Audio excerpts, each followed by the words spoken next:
हम लोग जो पढ़ रहे हैं हम लोग पढ़ रहे उत्तराखंड की राज्य व्यवस्था।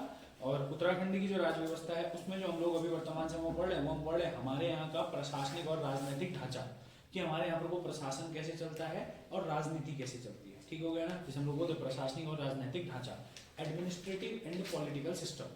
आप लोग समझ सकते हैं शासन कैसे चलता है। अभी हम लोग जो शासन हमने पढ़ दिया है उसको हम फिर से रिवाइज नहीं कर रहे हैं वर्तमान अभी के लिए। अभी जो हम लोग पढ़ रहे हैं वो हम लोग पढ़ रहे हैं राजनीतिक ढांचा। अब बिल्कुल ध्यान से समझना, आपको बस एक चीज याद रखनी है, जो राजनीतिक ढांचा है यानी कि जिसे हम लोग बोलते हैं सर पॉलिटिकल स्ट्रक्चर है। राजनीतिक जो ढांचा है, जो हमारे पास पॉलिटिकल स्ट्रक्चर है, तो जो हमारे यहाँ पर को पॉलिटिकल स्ट्रक्चर या जो हमारे यहाँ पर को राजनीति चलती है वो कैसे चलती है, पहले इसको समझना है। आप एक बात जानते हो ना भाई, राजनीति में तीन चीजें होती हैं दोस्त, है ना। एक केंद्र स्तर पर होती है, यानी कि एक होता है जिसे बोलो केंद्र स्तर। केंद्रीय स्तर का मतलब ये है सर जहां पर को पूरे देश का प्रतिनिधित्व होता है, पूरे देश से जहां लोग चुनकर जाते हैं उसे बोलते हैं केंद्रीय स्तर। एक होता है राज्य स्तर, स्टेट लेवल, अभी बहुत अच्छे तरीके से समझना भाई। एक होता है राज्य स्तर और एक होता है जिला स्तर। ये कौन सा स्तर होता है? जिला स्तर। अभी जो हम पढ़ रहे हैं ये हम कल पढ़ चुके हैं केंद्रीय स्तर।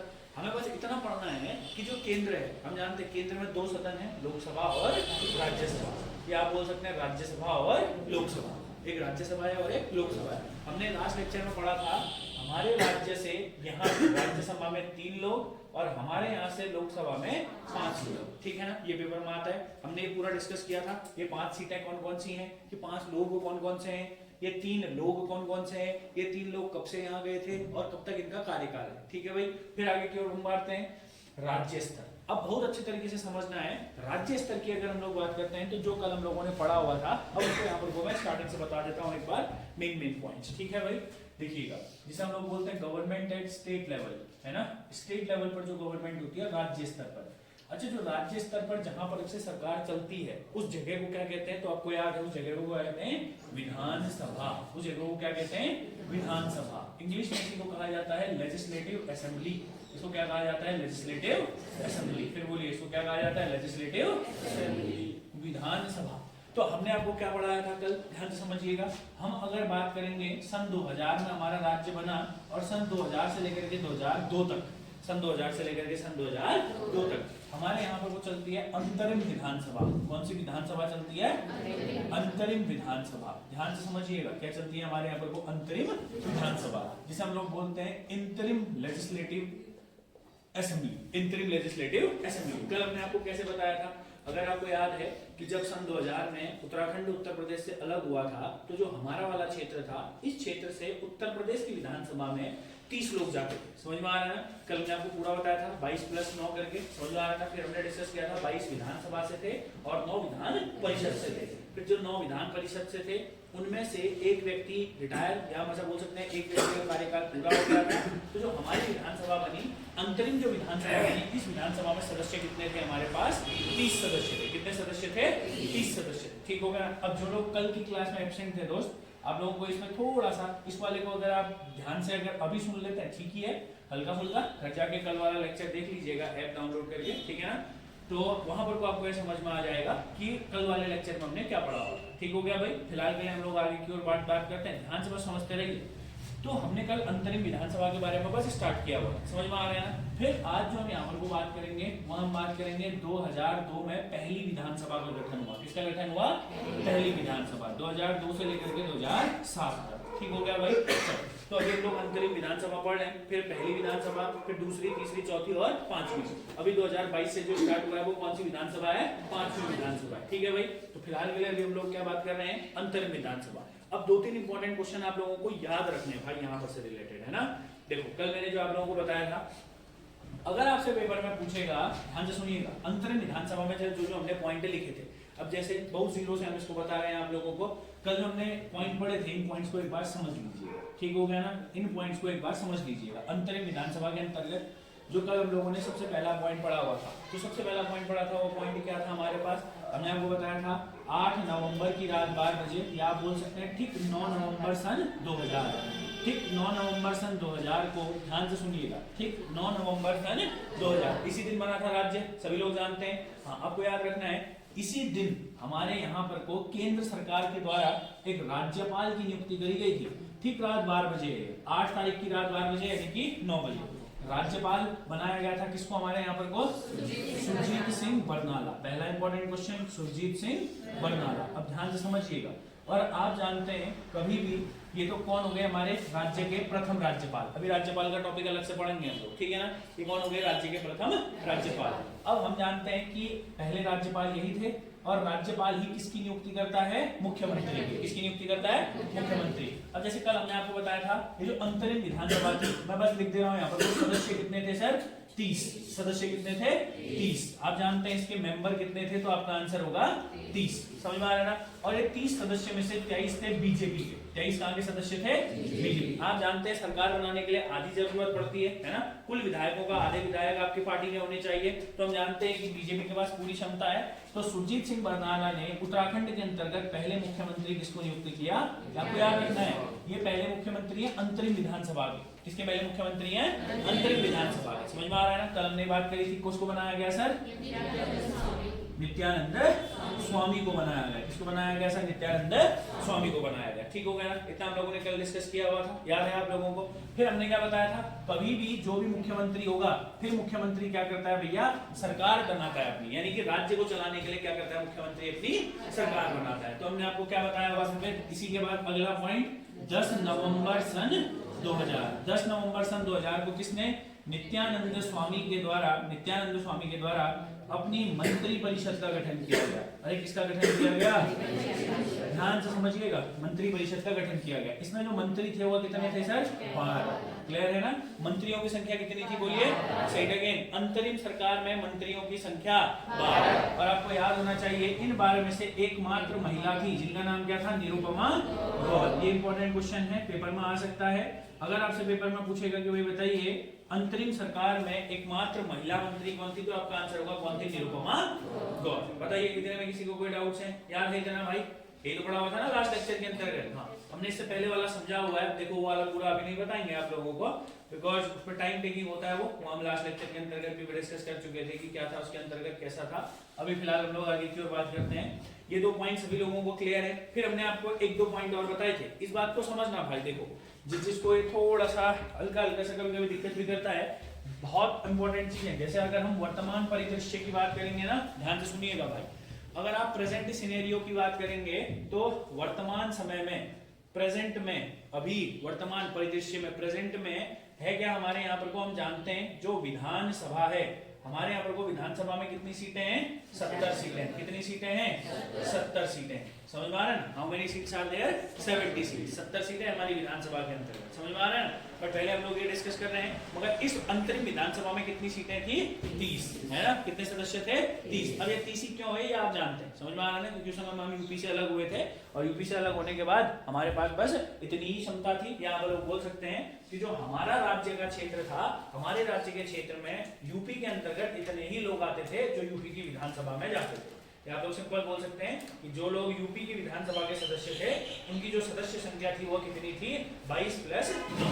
याद है ना आप लोगों को? 22 + 9। चलो बताओ इतने में अगर किसी को कोई डाउट है। यहाँ पर से अभी तक आपके पास एक ही क्वेश्चन बना है। जो लोग आज नए हैं तुम इसको अगर नहीं भी समझ में आ तो कोई दिक्कत नहीं, क्योंकि ये अगर हाँ वैसे तो फैक्टर तो याद रहेंगे, उसकी कोई टेंशन नहीं है। एक चीज में थोड़ा सा दिक्कत आएगी कि सर ये 30 कहां से आए, समझ में आ रहा है ना, तो ये थोड़ा सा दिक्कत आएगा। ठीक है, बस दिमाग में रखिए इस चीज को फिलहाल के लिए। अब सुनिएगा, अभी आप लोग जब पहली विधानसभा पढ़ेंगे तो आपको सारी चीजें समझ में आने लगेंगी। ठीक हो गया ना, बट आप लोग बस इतना याद रखिएगा फिलहाल के लिए। फिर हमने आपको क्या बताया था, ध्यान से सुनिएगा। फिर हमने आपको बताया 10 तारीख के बाद 2 हफ्ते बाद, 2 हफ्ते बाद यानी कि कितने तारीख को? 24 नवंबर। 24 नवंबर को कौन सी घटना हुई थी सर? 24 नवंबर सन 2000 मंत्री परिषद की प्रथम बैठक। याद रखना है, मंत्री परिषद की प्रथम बैठक। अब देखो आपको ना ही कंफ्यूज करेगा, क्योंकि आप कोई भी किताब पढ़ेंगे वहां मंत्री परिषद की बैठक कम दी हुई, समझ में आ रहा है। मंत्री परिषद की जो पहली बैठक हुई वो 24 तारीख को हुई। अगर पेपर में आएगा कि भाई बताइए विधानसभा की प्रथम बैठक कब हुई, तो आपको याद रखना है 4 दिन बाद 28 नवंबर सन 2000। 28 नवंबर सन 2000 को किसकी पहली बैठक हुई?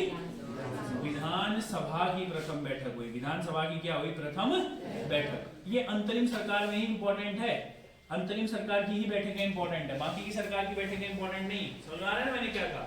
पहले बताइए 24 नवंबर को क्या हुआ, मंत्रिपरिषद की प्रथम बैठक हुई, विधानसभा की प्रथम बैठक कब हुई 28। और आप जानते हैं विधानसभा की प्रथम बैठक के अंतर्गत एक बहुत ही इंपॉर्टेंट काम हुआ था, क्या हुआ था, प्रोटेम स्पीकर का चुनाव। किसका चुनाव हुआ था, ये सब कल पढ़ाया हुआ है, प्रोटेम स्पीकर का चुनाव। बोलो किसका चुनाव हुआ था, प्रोटेम स्पीकर का क्या हुआ था, चुनाव हुआ था। और आप जानते हैं अंतरिम विधानसभा में पहले प्रोटेम स्पीकर कौन थे, काजी मोहम्मद मोइनुद्दीन। ये बहुत इंपॉर्टेंट आदमी है, तो उस पेपर में आएगा, डायरेक्ट आएगा क्वेश्चन। हाँ, काजी मोहम्मद मोइनुद्दीन। तो काजी मोहम्मद मोइनुद्दीन अंतरिम सरकार के अंतर्गत पहले प्रोटेम स्पीकर थे। और आप जानते हैं प्रोटेम स्पीकर का काम क्या होता है सर, जो नए विधायक होते हैं उनको क्या दिलाना, शपथ दिलाना। समझ में आ रहा है ना। तो पहले जो प्रोटेम स्पीकर थे इन्होंने जितने भी ये 30 विधायक थे इन सारे लोगों को शपथ दिलाई। और इसका एक और काम होता है क्या, कि नए विधानसभा अध्यक्ष का चुनाव करवाना, नए विधानसभा चुनाव का क्या करवाना, नए विधानसभा अध्यक्ष का क्या करवाना, चुनाव करवाना। और आप जानते हैं इसी के बाद ध्यान से समझना, अभी प्रोटेम स्पीकर ही है, अभी क्या है, जो है प्रोटेम स्पीकर ही। अब आप बढ़िया क्वेश्चन। इतना हम लोगों ने कल भी पढ़ लिया था। 2-3 इंपॉर्टेंट पॉइंट है अंतरिम विधानसभा के अंतर्गत, इसको आप समझ कर याद कर लीजिए। ठीक है दोस्त, बहुत अच्छे तरीके से देखना भाई, ये थोड़ा सा ज्यादा इंपॉर्टेंट होता है। और अगर आपने कभी पॉलिटिक्स की पढ़ी है, आपको विधानसभा विधान परिषद का थोड़ा सा भी पता है, तो आपको समझ में आएगा। वैसे मैंने ये सारा का सारा बताया हुआ है इन लोगों के लिए जो थोड़ा सा नए हैं। ठीक है, जिन लोगों ने लास्ट की 2-3 क्लासेस नहीं पढ़ी हैं, आपको 1-2 दिन थोड़ा सा मशक्कत करनी पड़ेगी, प्रीवियस क्लासेस देखनी पड़ेगी एप्लीकेशन में जाकर के, तो आपको सारी चीजें स्टार्टिंग से फैक्ट टू फैक्ट बेस से लेकर के क्लियर हो जाएंगी। ठीक है भाई, चलिए फिलहाल अभी आगे की ओर बात करते हैं, अभी सुनते हैं थोड़ा सा। अब सुनना बढ़िया चीज एक तो, हाँ अभी यहाँ पर से थोड़ा सा ठीक ठाक चीजें आ जाएंगी। अभी आप लोगों को एक चीज में भी कंफ्यूजन हो रहा होगा, विधानसभा क्या है, मंत्रिपरिषद क्या है ना, ये लास्ट लेक्चर में हम सब डिस्कस कर चुके हैं दोस्त। ठीक है, चलिए फिलहाल आगे की ओर बात करते हैं। तो 28 नवंबर को जब विधानसभा की प्रथम बैठक हुई, तो प्रथम बैठक के अंतर्गत प्रोटेम स्पीकर का चुनाव किया गया। ठीक हो गया ना। और आपको याद रखना है अगले साल 9 जनवरी 2001, ये बहुत इंपॉर्टेंट क्वेश्चन है, कितने जनवरी बोला मैंने आपको, 9 जनवरी 2001 प्रथम विधानसभा सत्र प्रारंभ हुआ। क्लियर हो गया ना, यानी कि जैसे हम लोग बोलते हैं first session of legislative assembly was started. समझ में आ रहा है ना। चलो भाई तुम एक चीज समझ ही लो, सेशन क्या होता है, सत्र क्या होता है। देखो भाई अब मैं एक बार और समझा दे रहा हूँ, तुम लोग जो लोग नए हो तुम्हें थोड़ा सा टर्मिनोलॉजी ये समझ में आ जाएगी। देखो भाई आप एक बात समझते हैं, बिल्कुल ध्यान से समझिएगा, हाँ बहुत अच्छे तरीके से इस चीज को समझ लीजिएगा। आपको एक बात पता है, ध्यान से सुनिए, जो हमारा सरकार होती है, अगर हम सरकार के बारे में बात करेंगे तो सरकार 2 स्तर पर, मेनली 3 स्तर पर मैंने लिखा था यहाँ, एक केंद्र स्तर होता है, एक राज्य स्तर होता है और एक जिला स्तर होता है। अभी केंद्र स्तर की और राज्य स्तर की हमने बात करनी है, तो अच्छे तरीके से इसको समझ लेना। देखो भाई जो कभी भी गवर्नमेंट होती है, गवर्नमेंट कैसे बनती है ये भी समझना। ठीक हो गया ना। बहुत अच्छे तरीके से मैं एक बार के लिए बता दे रहा हूँ कि आखिर सरकार कैसे बनती है, क्योंकि ये बहुत जरूरी है हमारे लिए। चाहे आप केंद्र में बोले चाहे आप राज्य में बोले, ध्यान से सुनिएगा भाई, चाहे आप केंद्र में बोले चाहे आप राज्य में बोले, पूरा का पूरा सुन लीजिए अभी। ठीक हो गया ना। आप लोगों को एक ही बार में पूरा बता देंगे, फिर यहाँ पर गाँव आराम से लिखते रहेंगे, जो भी हम इससे रिलेटेड फैक्टों के बारे में बात करेंगे। जो केंद्र होती है इसको बोलते हैं सेंट्रल गवर्नमेंट। कौन सी गवर्नमेंट बोलते हैं, सेंट्रल गवर्नमेंट। और ये होती है राज्य सरकार, स्टेट गवर्नमेंट। अच्छा आपको एक बेसिक पता है, सेंट्रल गवर्नमेंट का मतलब होता है, केंद्र सरकार का मतलब होता है जो पूरे देश में शासन करते हैं। ठीक है ना। राज्य सरकार का मतलब होता है जिसका जो एरिया होता है वो एक राज्य तक सीमित रहता है। यही होते हैं 2 पॉइंट। अब सुनो आगे को, जो हमारे यहाँ पर को केंद्र सरकार होती है, केंद्र सरकार के अधीन या केंद्र स्तर पर जो सरकार बनती है, सरकार नहीं होती, सरकार बनाएंगे भी, समझ में आ रहा है ना। सरकार बनती कैसे है, देखो केंद्र पर 2 सदन होते हैं। कितने सदन होते हैं, 2 सदन होते हैं। एक होता है राज्यसभा और एक होता है लोकसभा। मैं आपको पहले बता देता हूँ, राज्यसभा का सरकार बनाने में कोई योगदान नहीं होता है, राज्यसभा का सरकार बनाने में कोई योगदान नहीं होता है। जो सरकार बनती है वो कहाँ बनती है, लोकसभा में बनती है। कहाँ बनती है सरकार, लोकसभा में। ये जो हमारे पास लोकसभा होती है 545 सदस्य यहाँ पर को होते हैं, समझ में आ रहा है ना। और आप जानते हैं 545 के अगर हम लोग आधे के बारे में बात करेंगे तो 272। क्लियर हो गया ना। आप कुल मिलाकर के मानिएगा कि यहाँ पर को मैं एक हल्का सा फिगर ले लेता हूँ, 273 प्लस सीटें होनी चाहिए पार्टी के पास। जैसे वर्तमान समय में बीजेपी केंद्र सरकार है, बीजेपी के पास 350 के लगभग सीटें हैं। समझ में आ रहा है मैंने क्या बोला। अब सुनना ध्यान से, इन्होंने क्या बनाई अपनी सरकार, ये जो भी मान लो बीजेपी है, बीजेपी ने इतनी सीटें ला गई, मतलब क्या है इसके आधे से अधिक सीटें ला गई, इन्होंने अपनी क्या बना दी, सरकार बना दी। समझ में आ रहा है ना। अब सरकार बनाने का मतलब क्या है, इतने विधायक, जैसे मैंने बोला इसमें से अभी बीजेपी के पास 350 लोग हैं। कितने लोग हैं, 350 लोग हैं। समझ में आ रहा है ना, लगभग। तुम्हें क्या लगता है 350 के 350 लोग सरकार चलाएंगे, 350 के 350 लोग थोड़ी मंत्री बनेंगे, नहीं बनेंगे ना। अब सुनिएगा, इनमें से ही एक आदमी को बनाएंगे प्रधानमंत्री, और ये जो प्रधानमंत्री है, मंत्रियों का प्रधान प्रधानमंत्री कहलाता है। समझ में आ रहा है ना। तो यह अपने लिए मंत्रियों को नियुक्त करेगा, जिसे हम बोलते हैं मंत्री परिषद, काउंसिल ऑफ मिनिस्टर। यह अपने लिए मंत्री परिषद बनाएगा, जिसे हम बोलते हैं council of minister. Council of minister, मंत्री परिषद। अच्छा, इतना समझ में आया। ये अभी बन गई, ये इसको कहेंगे हम सरकार। ये है सरकार, ये है सरकार। अब ध्यान से समझना, ऐसा है ना 350 बीजेपी के हैं, जो बचे हुए 200 हैं वो भी तो कोई ना कोई होंगे, समझ में आ रहा है। तो इन सबको बोलते हैं हम सांसद। इन सबको क्या बोलते हैं हम? सांसद। बस इनमें और इनमें अंतर क्या होगा ना, जो जीते हैं वो रूलिंग पार्टी के सांसद होंगे, उनको फायदा मिलेगा। जो रूलिंग पार्टी के सांसद नहीं होंगे उनको फायदा नहीं मिलेगा। मतलब जो फायदा वहां होता है, जो सुविधाएं होती हैं वो तो मिलेंगी मिलेंगी, मगर निजी फायदे कम मिलेंगे। पहला इंपॉर्टेंट पॉइंट समझ में आया। सरकार कैसे बनी समझ में आया। अब एक चीज समझो, अब बहुत अच्छे तरीके से एक चीज समझो। मैं केंद्र लेवल पर समझा रहा हूँ, राज्य लेवल पर भी समझाऊंगा, ठीक है। समझ में आया इतना? कोई भी डाउट है? डाउट है तो बताओ, फिर इसी को हम राज्य स्तर पर समझेंगे, ठीक है दोस्त। अच्छे तरीके से समझ लो भाई एक बार, है ना। हाँ, और मैं तभी बोलता हूँ क्लास एब्सेंट कभी नहीं करना भाई। अगर क्लास एब्सेंट भी करते हो, वीडियो देख लेना घर जा करके, क्योंकि पेपर ऐसा नहीं है कि भाई छोटे मोटे एग्जाम से ऐसा थोड़ी पेपर है भाई। उत्तराखंड पुलिस का पेपर दे रहे हैं आप लोग, समझ में आ रहा है। हाँ, तो इस बहकावे में मत रहना। थोड़े समय पढ़ेंगे, ऊपर ऊपर पढ़ेंगे, पेपर निकल जाएगा, है ना। बच्चे आजकल इतने एडवांस हो गए हैं कि भाई कॉलेज लाइफ जो 12th होता है ना, 12th के बाद से लाइब्रेरी पढ़ रहे हैं, है ना। और जिस पेपर की आप तैयारी कर रहे हो उस पेपर के लिए बच्चे बहुत पहले से पढ़ रहे हैं, समझा। पहले जिसने जीएस नहीं पढ़ी है, मैं तभी आराम से पढ़ा रहा हूँ, समझ आ रहा है। जो पुराने बैचेज होते अभी तक तो खत्म हो जाता है, समझ आ रहा है ना मैंने क्या बोला। हाँ, तो इसीलिए मैं अभी आप लोगों को कंसीडर कर रहा हूँ फ्रेशर्स। एक बार तुम मेरी आदत में आ जाओगे, उसके बाद हम स्पीड में चलेंगे। अभी तो बहुत पढ़ना है दोस्तों, तो मैंने स्टार्ट ही नहीं किया रियल में पढ़ाना, है ना। अभी तो मैंने तुम्हें होमवर्क देना स्टार्ट नहीं किया है, असाइनमेंट देने स्टार्ट नहीं किया। जब एक एक करके मिलना स्टार्ट होगा, फिर तुम्हें रोज आके पूछेंगे, समझ में आ रहा है। तो तब आ रहा पढ़ाई का मजा। अभी तो बस इसको डेवलप कर रहे हैं तुम लोगों को, और तुम्हें थोड़ा सा सिखा रहे हैं पढ़ते कैसे। एक बार तुम्हें आदत आ जाए फिर बनेगी तुम्हारी रील, ठीक है। हाँ, इधर देखो फिलहाल के लिए ये समझ में आया आप लोगों को, है ना। हाँ, इस बात को समझना। ये अगर जो यहाँ टिकेगा ना, ऐसे टिकते सारे के सारे लोग हैं, बट जो मेरी बातों को मानेंगे ना, सिलेक्शन 101% होगा, समझ आ रहा है ना। बट हाँ, मेहनत करनी पड़ेगी उसके लिए। ऐसा थोड़ी है कि मतलब थोड़ा सा पढ़ के हो जाएगा। वहाँ यहाँ पे वो कॉम्पिटिशन बहुत है, 1 लाख लोग होंगे लगभग, है ना। 50% का आंकड़ा हर जगह है भाई। फिजिकल के अंतर्गत 400 लोग, 200 plus average, on an average रोज सेलेक्ट होते हैं। फिर भी 2,60,000 एप्लीकेशन हैं। मैं बस 1 लाख कह रहा हूँ रिटर्न में, है तो कहना चाहिए 1,30,000। 30,000 और माइनस कर दे रहा हूँ तुम्हारे लिए। उसमें से 30,000 तो मान के चलो कि पढ़ने वाले बच्चे होते हैं, बाकी 15,000 तो रीटाइप के होते हैं। उन 30,000 में से भी फिर किसने कितना पढ़ा है, कैसा पढ़ा है, डिपेंड करता है। इसीलिए बस सुनते रहना क्या क्या बोल रहा हूँ। स्टेप वाइज पढ़ाता हूँ हर बार। अगर ध्यान कहीं और गया खत्म, ध्यान यहाँ रहा तो बच भी जाओगे, समझ में आ रहा है ना। हाँ, और तुम्हें इतना मतलब मैं तुम्हें इतनी गारंटी दे सकता हूँ। गारंटी समझते हो, वारंटी भी नहीं। गारंटी और वारंटी में अंतर तुम जानते हो ना। हाँ, वारंटी में और गारंटी में बहुत अंतर। मैं तुम्हें गारंटी दे रहा हूँ, आज से 2 महीने बाद, 1 महीने बाद ही चलो ले लो। 1 महीने बाद तुम यहाँ 1 महीने अच्छे तरीके से पढ़ो, अपने पूरे नोट्स वगैरह बनाओ। 1 महीने बाद अपने नोट्स की तुलना कहीं से भी कर लो, समझ आ रहा है ना। अपने नोट्स की तुलना, ये जो सब्जेक्ट आपने मेरे से पढ़ा है उस सब्जेक्ट की तुलना, समझ आ रहा है ना, आप कहीं से भी कर लो। तो आप पाएंगे कि आप उनसे ऊपर है। बशर्ते वो आपको कितना याद है, कितने ऊपर ले जाएगा, वही डिसाइड करेगा। समझ में आ रहा है मैंने क्या बोला। हाँ, अब समझो इधर। केंद्र सरकार 2 सदन होते हैं, राज्यसभा और लोकसभा। राज्यसभा में सरकार नहीं बनती है, लोकसभा में सरकार बनती है। सरकार कैसे बनती है? कुल जो सदस्य होते हैं उनका आधा, क्लियर है ना। उनका आधा मतलब 350। 350 में से अब ये क्या है, ये पार्टी ने बहुमत लिया है, मेजोरिटी कहते हैं जिसे हम क्या बोलते हैं, मेजोरिटी। अब ये पार्टी क्या करेगी भैया, एक अपना प्रधानमंत्री चुनेगी, और ये जो प्रधानमंत्री होगा ये अपने मंत्रियों को चुनेगा। समझ में आया मैंने क्या बोला। ये चुन लिए गए, मगर अब ये जो लोग हैं ना, ये एक प्रधानमंत्री और मंत्री परिषद, ये सरकार हो गई। इनको मंत्री की शपथ और इसको प्रधानमंत्री की शपथ, है ना, वो दिलाएगा राष्ट्रपति। कौन दिलाएगा? राष्ट्रपति। मेरी बात को समझ में आया? कौन दिलाएगा बताओ इनको? राष्ट्रपति। अब मेन बात ये है, जैसे मान लो ध्यान से, अब आता बढ़िया चीज। अब ये जो यहाँ तक लिखा है ना, इसको समझने का टाइम आ गया। यहाँ पर 2-3 पॉइंट। हाँ, जैसे मान लो अब क्या होगा, आज सरकार बन गई, आज रिजल्ट आ गया इलेक्शन का, आज गया रिजल्ट, मान लो, समझ में आ रहा है क्या बोला। 3 दिन बाद प्रधानमंत्री और मंत्री परिषद बनी, टाइम तो लगता है ना। 3 दिन बाद पूरी पार्टी में डिसाइड वगैरह हुआ, कौन क्या बनेगा, वो हो गया, बन गए।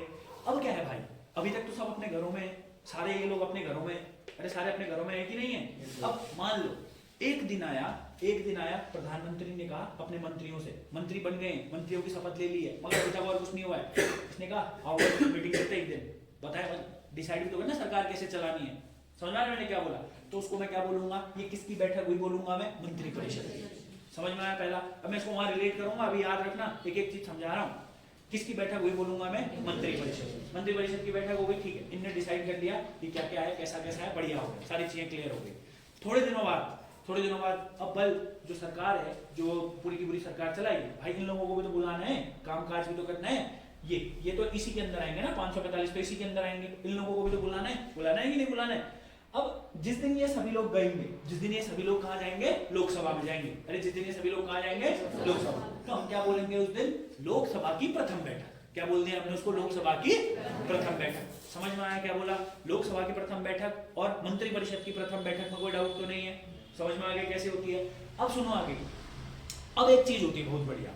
अब मेन बात क्या है ना, हमारे भारत के संविधान में एक चीज दी है, जैसे मेन बात है कि जैसे आप लोग हैं, आप लोग जब स्कूल जाते थे तो आप लोगों को एक बात पता है, जैसे हाफ ईयरली एग्जाम है, समझ आ रहा है, फिर एनुअल एग्जाम होते हैं कि नहीं होते हैं, बीच बीच में यूनिट टेस्ट भी होते हैं, मंथली टेस्ट भी होते हैं कि नहीं होते हैं, सब शेड्यूल फिक्स है ना। समझ में आ रहा है ना। जैसे वेकेशन होती है उसको क्या बोलते हैं, विंटर वेकेशन, अगर समर वेकेशन। तुमको पहले से पता है कि भैया मेरे को साल में 1 महीने की छुट्टी जनवरी में मिलेगी, जून जुलाई में लगभग 15-20 दिन की गर्मियों की छुट्टी मिलेगी। तुम जानते हो 2 चीजें।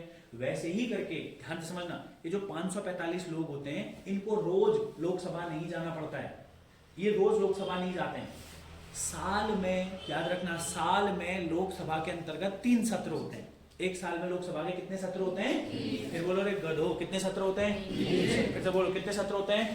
3 सत्र होते हैं। यहाँ से क्वेश्चन बनेगा, ध्यान से समझना। 3 सत्र मतलब क्या है, ध्यान से समझिएगा, मैं यहाँ पर को लिख रहा हूँ अभी, बहुत अच्छे तरीके से भी सुनना है। इसके 3 सत्र होते हैं। इसके कितने सत्र होते हैं? 3 सत्र होते हैं। पहला जो सत्र होता है उसे हम लोग बोलते हैं समर सेशन। कौन सा सेशन बोलते हैं? ग्रीष्मकालीन सत्र। कौन सा सत्र बोलते हैं? ग्रीष्मकालीन सत्र। ऐसा सत्र जो गर्मियों के महीने में होगा। समझ में आया मैंने क्या बोला? और जो ग्रीष्मकालीन सत्र है ये फरवरी से लेकर के चलता है अप्रैल मई तक, मार्च अप्रैल मई तक। क्लियर हो गया? फरवरी से लेकर के कब तक चलता है? मई तक चलता है। पहला इंपॉर्टेंट चीज समझ में आया? क्लियर है? गर्मियां होती है इस समय में, ठीक है। अगला जो दूसरा सत्र होता है उसको बोलते हैं मॉनसून सत्र। कौन सा सत्र बोलते हैं? तुम जानते हो मॉनसून हमारे यहाँ जुलाई में शुरू हो जाता है, मगर जो मॉनसून पीक पर रहता है वो अगस्त सितंबर रहता है कि नहीं रहता है? मॉनसून सत्र होता है अगस्त और सितंबर के समय में। फिर होता है विंटर सेशन। कौन सा सेशन होता है? विंटर सेशन, शीतकालीन सत्र। बोलो कौन सा सत्र होता है? शीतकालीन सत्र। और जो ऐसा शीतकालीन सत्र होता है ये लास्ट में होता है दिसंबर के महीने में। कौन से महीने में होता है? दिसंबर के महीने में। 3 सत्र तुम्हें समझ में आए? इसका मतलब क्या है? समर सेशन जब फरवरी और मई में चलेगा, फिर इसका मतलब क्या है? मई के बाद क्या आएगा? जून। जून के बाद क्या आएगा? जुलाई। जून और जुलाई में वहां क्या रहता है? पूरा खाली। आया समझ में क्या बोला? जून और जुलाई में वहां क्या रहता है? पूरा खाली रहता है। उस समय में कोई नहीं होता वहां। समझ में आया? कितने सत्र होते? फिर 3 सत्र होते हैं। इससे 2 क्वेश्चन बनते हैं, अधिकतम और न्यूनतम। चलो एक और क्वेश्चन याद रखते हैं यहीं पर से, ठीक है?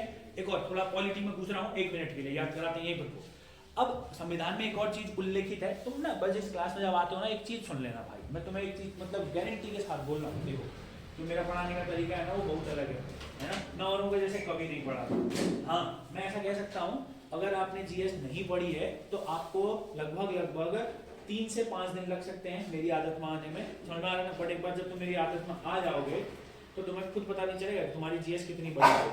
समझ में आ रहा है? कुछ ही समय बाद, क्योंकि मैं लिखाने पर बहुत ही कम फोकस रखता हूँ। मैंने आज तक इस क्लास में लिखा नहीं कभी भी एक भी चीज। मैं बस आता हूँ, मैं ही बोलता हूँ बस यहाँ पर लिखना है, जाके लिखो, यहाँ लिखो, तुम्हारी मर्जी भाई, यहाँ लिखना है। समझ में आ रहा है मैं क्या कह रहा हूँ? पर हमारे पास इतना टाइम नहीं है कि मैं आपको एक चीज बोल के लिखाऊंगा।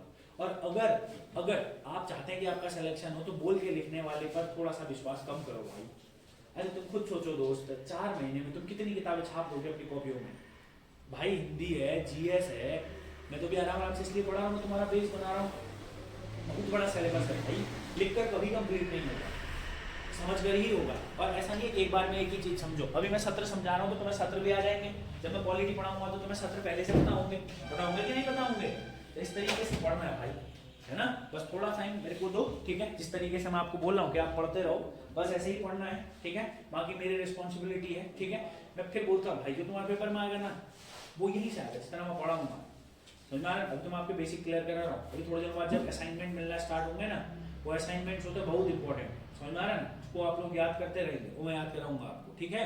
फिलहाल बस इस पर फोकस रखिए। क्या बोले हम आपको, इस पर मत जाओगे, बस ये बेसिक समझ लो एक बार। ये पूरा सिस्टम है, हर जगह ऐसा ही होता है भारत के अंतर्गत। एक बार याद हो गया, खत्म कहानी।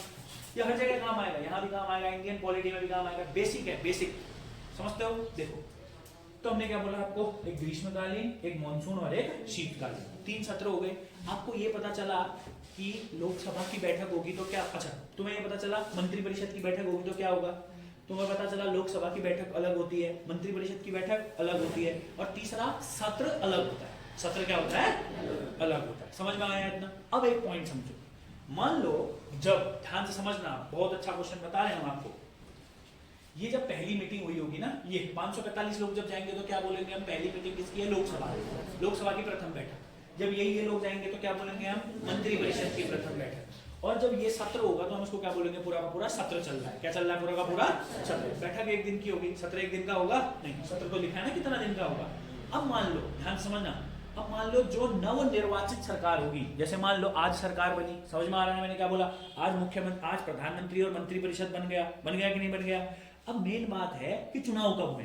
अब मान लो अगर जनवरी फरवरी में चुनाव हुए, समझ में आ रहा है ना, तो हमें पता है ना कि जो पहला सत्र हमारे यहाँ पर को हो सकता है वो कौन सा सत्र हो सकता है हमारे यहाँ पर को, अगर हम देखेंगे तो ग्रीष्मकालीन सत्र हो सकता है। कौन सा सत्र हो सकता है, ग्रीष्मकालीन। अगर मानसून से ठीक पहले चुनाव हुए तो कौन सा सत्र हो सकता है, मानसून वाला हो सकता है। और अगर ठंडियों से ठीक पहले चुनाव हुए तो कौन सा सत्र हो सकता है, शीतकालीन हो सकता है। क्लियर हो गया। अब क्या होगा, मेन बात ये है, अच्छा सुनना ध्यान से, एक पॉइंट मेरे पास, एक ही पॉइंट बताना, बस ध्यान से सुनना भाई, एक ही पॉइंट बताना मुझे। प्रधानमंत्री और मंत्रिपरिषद को शपथ दिला चुके हैं राष्ट्रपति। अब जो वो 545 सांसद हैं, जो संसद के सदस्य हैं, लोकसभा के सदस्य हैं, उनको भी तो भाई कुछ ना कुछ कसम खानी पड़ेगी 5 साल के लिए। अरे खानी पड़ेगी कि नहीं खानी पड़ेगी, मैं रोज आऊंगा है ना, अपने कर्तव्यों का पालन करूंगा, खानी पड़ेगी नहीं कसम, खानी पड़ेगी। इनको कसम कौन दिलाएगा, तो इसी के लिए एक और पद होता है जिसे हम बोलते हैं प्रोटेम स्पीकर। बोलो क्या बोलते हैं, प्रोटेम। देखो प्रोटेम का मतलब होता है कुछ समय के लिए, प्रोटेम का मतलब क्या होता है, कुछ समय के लिए। अब मुझे एक बात बताओ कि प्रोटेम स्पीकर हम किसको बनाएंगे भाई, जिसको कसम असम दिलाना आता है या जिसको कुछ नहीं आता है, जिसको आता है ना, जिसको पता है कि पूरी संसद की प्रक्रिया कैसे चलती है। तो जो कभी भी प्रोटेम स्पीकर होता है वह सबसे वरिष्ठ व्यक्ति होता है। वह सबसे कैसा व्यक्ति होता है, वरिष्ठ। वरिष्ठ एज में नहीं, वरिष्ठ वह कितने बार लोकसभा में चुना गया है। क्या समझे, वह कितने बार लोकसभा में चुना गया है, यानी कि जो पहले भी कई बार लोकसभा में चुना गया होगा उसको क्या बनाएंगे हम, प्रोटेम स्पीकर बनाएंगे। समझ में आया मैंने क्या बोला। और प्रोटेम स्पीकर का काम 2 होता है। प्रोटेम स्पीकर के काम कितने होते हैं, 2। एक तो होता है जितने भी विधायक, जितने भी आप ऐसा मान के चलो कि सांसद होंगे उनको शपथ दिलाना। समझ में आया मैंने क्या बोला, उनको क्या दिलाना, शपथ दिलाना। और शपथ दिलाने के बाद नए स्पीकर का चुनाव करवाना। स्पीकर कौन होता है, तो सदन का अध्यक्ष होता है। सदन का क्या होता है, अध्यक्ष। लोकसभा का अध्यक्ष कौन होता है, स्पीकर। तो प्रोटेम स्पीकर ने क्या किया, सारे लोकसभा वालों को शपथ दिला दी और बोला कि भैया बताओ भला तुम में से स्पीकर कौन बनेगा। समझ में आ रहा है ना। और फिर जैसे ही स्पीकर आया उसने इस्तीफा दिया और प्रोटेम स्पीकर साइड हो गया। समझ में आया। तो उत्तराखंड, अब उत्तराखंड में आऊं, इतना समझ में आ गया। सत्र क्या होता है, मंत्रिपरिषद क्या होती है, क्लियर है ना। अरे क्लियर है। अब देखो उत्तराखंड में आते थोड़ा सा राज्य के अंदर, ध्यान से समझना। अब मैं बिल्कुल बेसिक से बताऊंगा, ठीक है ना, फिर इसी को मैं आगे ले जाऊंगा। याद रखना भाई अभी के लिए, बस इसको याद रखो। समझ में आ रहा है मैंने क्या बोला। अब 5 विधानसभाएं पढ़नी है, 5 विधानसभा में एक ही प्रोसेस होगी, यही। और 5 बार में यही प्रोसेस बताऊंगा तो तुम्हें आराम से याद हो जाएगी। होगी कि नहीं होगी भाई, कैसे नहीं होगी। देखो अब जो राज्य है अपना, समझ गए, राज्य बना कब उत्तराखंड है, 9 नवंबर सन 2000। अब आपको एक बात याद रखनी है, देश का पहला व्यक्ति राष्ट्रपति होता है, राज्य का पहला व्यक्ति राज्यपाल होता है। तो जैसे ही राज्य बना, हमने एक राज्यपाल बनाया अपने लिए, कौन, सुरजीत सिंह बन गया राज्यपाल। अब मेन बात है सरकार कैसे बनाएंगे, कहाँ होगी, विधानसभा। तो कुल मिलाकर के तुम ऐसा याद रखो, हम अलग किससे हुए थे, यूपी। अलग कितने हुए थे, फिर बोलो अलग किससे हुए थे हम, यूपी वालों ने कहा तुम्हें सरकार बनानी है, हम उत्तराखंड वालों ने कहा हाँ बनानी है। तो यूपी वालों ने कहा ये लो 30 विधायक ले जाओ। कितने विधायक ले जाओ, 30 विधायक। फिर बोलो कितने विधायक ले जाओ, 30। मगर यूपी वालों ने एक और चीज कही, ध्यान से सुनना। यूपी वालों ने एक और चीज कही, यूपी वालों ने कहा ये 30 विधायक तो हैं मगर इनको नाराज नहीं करना तुमने। ये जो यूपी वाले 30 विधायक हैं, इन्होंने अभी अपना 3 ही साल गया, अभी ये विधायक 3 ही साल रहे। कितने साल रहे हैं अभी तक, ये 3 साल रहे, मगर विधायक कितने साल रहेगा, 5 साल। तो उसी टाइम यूपी वालों ने कहा कि भाई इनको 2 साल और विधायक रहने देना। समझ आ रहा है मैंने क्या बोला। तो इसीलिए हमारे यहाँ पर वो अंतरिम विधानसभा बनी। अंतरिम का मतलब भी होता है कुछ समय के लिए, अंतरिम का मतलब भी क्या होता है, अंतरिम विधानसभा बनी। और जो अंतरिम विधानसभा बनी ये इसीलिए हमारी बनी सन 2000 से लेकर के 2002 तक। क्यों बनी समझ में आया? ऐसा क्यों लिखा? क्लियर हो गया? क्लियर हुआ? सन 2000 से 2002 तक अंतरिम विधानसभा क्यों बनी? क्लियर हुआ? अब समझो एक इंपॉर्टेंट चीज, ये जो अंतरिम विधानसभा बनेगी इसमें कितने दिए हमको यूपी वालों ने? 30। अच्छा एक बात बताओ, अब 30 कोई ना कोई पार्टी के तो ये होंगे, अरे होंगे कि नहीं होंगे? अब मेन बात है जो पार्टी अपनी सरकार बनाएगी उसको कितने चाहिए? 15। कितने चाहिए रे? 15। आधे से अधिक चाहिए? 15 नहीं मतलब 16 चाहिए मान लो, 15 प्लस 1 चाहिए। मगर इस 30 में से 23 केवल बीजेपी वाले। 23 कौन से थे? कोई टेंशन ही नहीं है। अरे कोई टेंशन है? नहीं है। और इन 30 लोगों में, इन 23 लोगों में से याद रखना है मुख्यमंत्री पद के सबसे इंपॉर्टेंट उम्मीदवार थे नित्यानंद स्वामी। जैसे यहाँ प्रधानमंत्री पद के ये उम्मीदवार थे, जैसे यहाँ नित्यानंद स्वामी क्या बने? हमारे मुख्यमंत्री। अब तुम जानते हो मुख्यमंत्री अपने लिए क्या भी बनाएगा? एक मंत्री परिषद। तो सीएम ने जो हमारे यहाँ पर को मंत्री परिषद काउंसिल ऑफ मिनिस्टर बनाई, इसमें 12 सदस्य बनाए। देखो कुल बीजेपी के 23 है, 23 में से कितने मंत्री बन गए? 12। और इन 12 में से एक ही महिला थी, निरुपमा गौर। कौन थी? निरुपमा। ये इंपॉर्टेंट क्वेश्चन आया आप समझ में? अब मैंने क्या बोला, अगर इनकी मीटिंग होगी तो उसको क्या बोलेंगे हम? देख रहे हो यहाँ इसी इसको क्या बोलेंगे हम? सरकार। इसी इसको हम क्या बोलेंगे? इसी इसकी पहली मीटिंग होगी तो हम उसको क्या बोलेंगे? मंत्री परिषद की प्रथम बैठक। समझ में आया? अब इधर देखो, 9 नवंबर को राज्यपाल बना, 10 नवंबर को नित्यानंद स्वामी मुख्यमंत्री बना दिए गए, मतलब इसी दिन बना दिए गए थे। 9 नवंबर को मुख्यमंत्री पहले दिन ही बना दिए गए थे। 10 तारीख को नित्यानंद स्वामी ने अपनी मंत्री परिषद का गठन किया। इस मंत्री परिषद में 12 सदस्य थे, एक महिला थी निरुपमा गौर। 24 नवंबर सन 2000 को मंत्री परिषद की प्रथम बैठक हुई। क्लियर हो गया? मंत्री परिषद की प्रथम बैठक हुई है।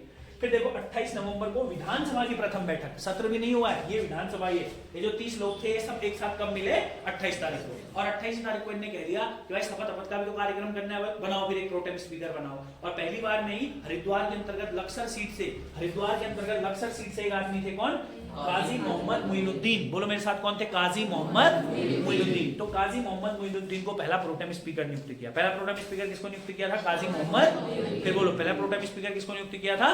काजी मोहम्मद मोइनुद्दीन। काजी मोहम्मद मोइनुद्दीन को पहला प्रोटेम स्पीकर नियुक्त किया गया। क्लियर है अब इतना? प्रोटेम स्पीकर मतलब क्या है? इसका काम क्या होगा? नए स्पीकर का चुनाव करवाना और पुराने वालों को शपथ दिलवाना। अभी तक इतना हुआ है। क्लियर है भाई इतना? अब सुनो अगला पॉइंट, और इसी के जस्ट बाद ध्यान से बस सुनते जाओ भाई, अब ये बार बार रिपीट नहीं करेंगे हम, ठीक है? यार समझ गए हैं एक बार के लिए? अब ये हर जगह काम आएगा। फिर वो तो क्लास के अंदर पूरा फोकस इधर, समझ में आ रहा है? 1.5-2 घंटे जितना भी तुम मेरे साथ रहे तो बस फोकस इधर, समझ में आ रहा है? जितना मैं पढ़ा उतना पढ़ो, ठीक है ना? सिलेक्शन मैं करवा के दूंगा भाई, समझ में आ रहा है? बट ऐसा नहीं है कि तुम घर जाके कुछ मत पढ़ो और कहो कि घर जाके मास्टर ने क्या सिलेक्शन मैं दिलवाऊं, ये भी गलत ही है ना? जब तक खुद से नहीं पढ़ोगे तब तक कुछ नहीं होगा, है? खुद से भी पढ़ना है। चलो इधर सुनो, 28 तारीख के बाद आपको एक बहुत इंपॉर्टेंट सी चीज याद रखनी है, 29 तारीख। कौन सी तारीख याद रखनी है? अब देखो इसको क्यों बनाया है, इस लड़की को क्यों बनाया? शपथ दिलाएगा। हाँ, यहाँ एक तो शपथ दिलाएगा और दूसरा क्या करेगा? नए स्पीकर का चुनाव करवाएगा। अगले दिन इसने सारे विधायकों को शपथ दिलवाई। कितने थे? 30। 29 तारीख को अगले ही दिन इसने क्या दिलवाई? शपथ। अभी बस मैं एक प्रोसेस याद करवा दे रहा हूँ तुम्हें, इसलिए डेट दिखा रहा हूँ। ये थोड़ी पूछेगा अंतरिम में शपथ कब दिलवाई, वो बस एक प्रोसेस वो मैं याद करना है। 29 तारीख को शपथ दिलाई। अब उसके बाद ये सब शांत हो गए, समझ में आया? शपथ दिला दी, नया वाला थोड़े दिनों बाद बनाएंगे वाली स्पीकर, है ना? अभी दिक्कत है बस कौन किसको बनाए बस समझ में नहीं आ रहा है। कोई नहीं बोले पढ़ा लिखा टाइप का आदमी, जिसको थोड़ा ज्ञान थोड़े दिन रुको, समझ आ रहा है? और आपको याद रखना है सर ये वरिष्ठ को ही बनाते हैं क्या? हाँ, मेनली वरिष्ठ को ही बनाए, मतलब जो पिछली विधानसभा में या जो पिछला चुना गया, है ना? हाँ, चलो आगे बढ़े। और उसके बाद आपको याद रखना है एक इंपॉर्टेंट क्वेश्चन, ठीक हो गया ना? 2 बहुत इंपॉर्टेंट क्वेश्चन है। उसके बाद डायरेक्ट ये नवंबर हो गया, दिसंबर के महीने में तो बहुत जाड़ा होता है, समझा? जनवरी में भी होता है, मगर इन्होंने कहा जाड़े से डर कर काम नहीं चलेगा। 9 जनवरी 2001, ध्यान समझना, कितने तारीख को बोला मैंने आपको? 9 जनवरी 2001। यहाँ है 9 जनवरी 2001। और आपको याद रखना है 9 जनवरी 2001 को प्रथम विधानसभा सत्र शुरू। क्या बोला मैंने आपको? प्रथम विधानसभा सत्र शुरू। प्रथम विधानसभा सत्र क्या हो गया? शुरू, यानी कि first session started. First session started, प्रथम विधानसभा सत्र शुरू हो गया। समझ में आया? समझ में आया? तीनों चीजें, मंत्री परिषद की बैठक और हमारे विधानसभा की बैठक और सत्र शुरू। और जैसे ही सत्र शुरू हुआ, अब देखो सत्र का मतलब क्या होता है ना? सत्र मतलब कार्रवाई। बैठक में तो ऐसे हल्का फुल्का डिस्कशन होगा, सत्र मतलब क्या होगा? कार्रवाई। हमें राज्य को कैसे आगे बढ़ाना है, कौन कौन से बिल पास करने हैं, कौन कौन से कानून बनाने, सत्र में तो यही होगा। और भैया कानून बना रहे हैं, बिल ला रहे हैं, अब कैसे बिल लाएंगे, कैसे हस्ताक्षर होते हैं बिल में, इसके लिए एक आदमी तो चाहिए ना आगे बैठा हुआ, उसी को तो क्या बोलते हैं? विधानसभा अध्यक्ष। जैसे लोकसभा में स्पीकर होता है वैसे विधानसभा में विधानसभा अध्यक्ष होता है। और इसके 3 दिन बाद, ये इंपॉर्टेंट क्वेश्चन है, 12 जनवरी 2001, बोलो 12 जनवरी 2001, बहुत अच्छा क्वेश्चन है। लेट मिस्टर प्रकाश पंत, याद रखना है, स्वर्गीय श्री प्रकाश पंत जी को इसी दिन, याद रखना है, अंतरिम विधानसभा के अंतर्गत प्रथम क्या नियुक्त किया गया? अध्यक्ष नियुक्त किया गया। समझ में आ रहा है मैंने क्या बोला? इसीलिए प्रकाश पंत जी अंतरिम विधानसभा मतलब जो 2000 से लेकर के 2002 तक है। तो आपको याद रखना है, प्रकाश पंत जी इंतरिम लेजिस्लेटिव असेंबली, हिंदी में लिख देता हूं के लिए, अंतरिम विधानसभा के प्रथम अध्यक्ष चुने गए। अंतरिम विधानसभा के प्रथम क्या चुने गए? अध्यक्ष चुने गए। इंतरिम लेजिस्लेटिव असेंबली के पहले जो प्रेसिडेंट चुने गए वो कौन चुने गए? प्रकाश पंत जी चुने गए। और कब चुने गए? वो 12 जनवरी 2001 को चुने गए। क्लियर हो गया ना? चलो, कोई डाउट है? अब समझ में आया पूरा अंतरिम विधानसभा, कोई डाउट तो नहीं है? सब समझ में आ गया? अभी मैं पूछूंगा एक एक करके क्वेश्चन, एक बार अच्छे तरीके से इसको देखो, एक बार बस नोट करके एक बार पॉइंट लिख रहे हैं हम आपको, बिल्कुल ध्यान से समझना अभी, ठीक हो गया? अब 2 इंपॉर्टेंट अलग अलग क्वेश्चन जो मैं आपको बता रहा हूं, ठीक है ना? अभी नोट करके, हमारे पास 2 इंपॉर्टेंट पॉइंट्स होंगे, पहले नोट करके एक पॉइंट होगा, इसी बोर्ड में पहली अंतरिम विधानसभा खत्म करूंगा मैं इसी बोर्ड में, ठीक है ना? फिर उसके बाद एक साथ इसको पूरा रिवाइज करवाएंगे भाई, ठीक है? हाँ, अभी ध्यान से सुनते रहिए, नोट करके पहला 2 चीजें। अब आपको 2 क्वेश्चन और याद रखने हैं। जैसे लोकसभा था, लोकसभा में, चाहे लोकसभा में बोलो, लोकसभा में प्रधानमंत्री है, प्रधानमंत्री को ही बोला जाता है सदन का नेता। क्या बोला जाता है? सदन का। ये कंफ्यूज करता है क्वेश्चन, कभी भी याद रखना। लीडर ऑफ हाउस, क्या बोला मैंने आपको? लीडर ऑफ हाउस, सदन का नेता, राज्य में मुख्यमंत्री और केंद्र में प्रधानमंत्री। लीडर ऑफ हाउस, सदन का जो नेता होगा, नेता कौन होगा? प्रधानमंत्री होगा या मुख्यमंत्री होगा। तो आपको याद रखना है, यहां पर को नोट करके ध्यान से समझना। अंतरिम विधानसभा में 2 अलग अलग क्वेश्चन है। अभी ध्यान से सुनना। अभी एक तो क्या बोला मैंने आपको? सदन का नेता। क्या बोला मैंने आपको? सदन का नेता, लीडर ऑफ हाउस, सदन का नेता, लीडर ऑफ हाउस। एक और व्यक्ति होता है जिसको हम लोग बोलते हैं विपक्ष का नेता। क्या बोलते हैं हम? विपक्ष का नेता। अब भाई सरकार तो अपनी चलाएगी, कोई आदमी चाहिए भी तो सही ना, उसको बार बार टोकने के लिए। और कभी भी जो विपक्ष का नेता होता है, विपक्ष का नेता बनने के लिए टोटल सीट का 10% सीट होनी चाहिए। समझ में आ रहा है ना? जैसे 30 सीटें हैं तो 3 सीटें उस पार्टी के पास होनी चाहिए। समझ में आ रहा है? जैसे वहां 550 है तो 55 सीटें होनी चाहिए। जिस पार्टी के पास 10% सीट होंगी टोटल सीट का, उस पार्टी के किसी भी नेता को क्या बना देते हैं? विपक्ष का नेता। और आपको याद रखना है, उत्तराखंड की अंतरिम विधानसभा के अंतर्गत हमारे यहाँ पर वो जो लीडर ऑफ हाउस होंगे, सदन के नेता होंगे। सदन का नेता कौन होता है? पहले तो बताओ, सदन का नेता कौन होता है? मुख्यमंत्री। सदन का नेता कौन होता है? केंद्र में कौन होता है? कौन होता है? राज्य में कौन होता है? मुख्यमंत्री। और आपको याद रखना है, अंतरिम विधानसभा सन 2000 से लेकर के 2002 तक हमारे राज्य के अंतर्गत 2 मुख्यमंत्री हुए। कितने मुख्यमंत्री हुए? फिर बोलिए, कितने मुख्यमंत्री हुए? फिर बोलिए, कितने मुख्यमंत्री हुए? 2 मुख्यमंत्री। पहले तो आप जानते हैं नित्यानंद स्वामी, और दूसरे मुख्यमंत्री कौन हुए? भगत सिंह कोश्यारी। कौन हुए? भगत सिंह। अब ध्यान से सुनना, ये पेपर में आएगा, इसकी डेट आएगी पेपर में। लीडर ऑफ हाउस, इधर सुनो ध्यान से, पूरा फोकस। भाई मैं एक एक चीज बता रहा हूँ, अभी बहुत तमीज से बस सुनते जाना, थोड़े दिन तक तुमने, है ना? बहुत अच्छे तरीके से। कितनी तारीख को बने थे? 9 नवंबर सन 2000। 9 नवंबर सन 2000 से याद रखना है 29 अक्टूबर 2001। 29 अक्टूबर 2001। 29 अक्टूबर 2001 को जो सदन के नेता थे, पहले मुख्यमंत्री कौन है? नित्यानंद स्वामी थे। और आपको याद रखना है 29 अक्टूबर के अगले दिन ही 30 अक्टूबर 2001 से लेकर के 1 मार्च 2002, इस दौरान जो रहे वो रहे भगत सिंह कोश्यारी। अभी बस तुम याद करते जाओ, कोई डाउट तो नहीं है? समझ में आ गया? और अब क्या होता है, मैंने आपको एक और बताया था, एक तो सदन का नेता और एक जिसको हम क्या बोलते हैं? विपक्ष का नेता। क्या बोलते हैं? विपक्ष का नेता, लीडर ऑफ अपोजिशन। और आपको याद रखना है कौन थे? राम सिंह सैनी रुड़की सीट से थे यार। और राम सिंह सैनी जी को क्या चुना गया? विपक्ष का नेता। कांस्टेबल के पेपर के लिए उतना इंपॉर्टेंट नहीं है, एसआई वगैरह के पेपर के लिए अच्छा क्वेश्चन बनेगा। अंतरिम विधानसभा के अंतर्गत नेता प्रतिपक्ष या विपक्ष का नेता कौन थे? तो आपको आंसर देना है, कौन थे? राम सिंह सैनी। क्या आपको अच्छे तरीके से ये क्लियर हुआ? प्रथम विधानसभा में कितना क्या था और कब मीटिंग हुई, कौन अध्यक्ष था, कैसा था, प्रोटेम स्पीकर कौन था, अंतरिम विधानसभा समझ में आई। अब बस एक टॉपिक बच गया, अंतरिम विधानसभा के कार्य, वो भी पढ़ा रहा हूं अभी।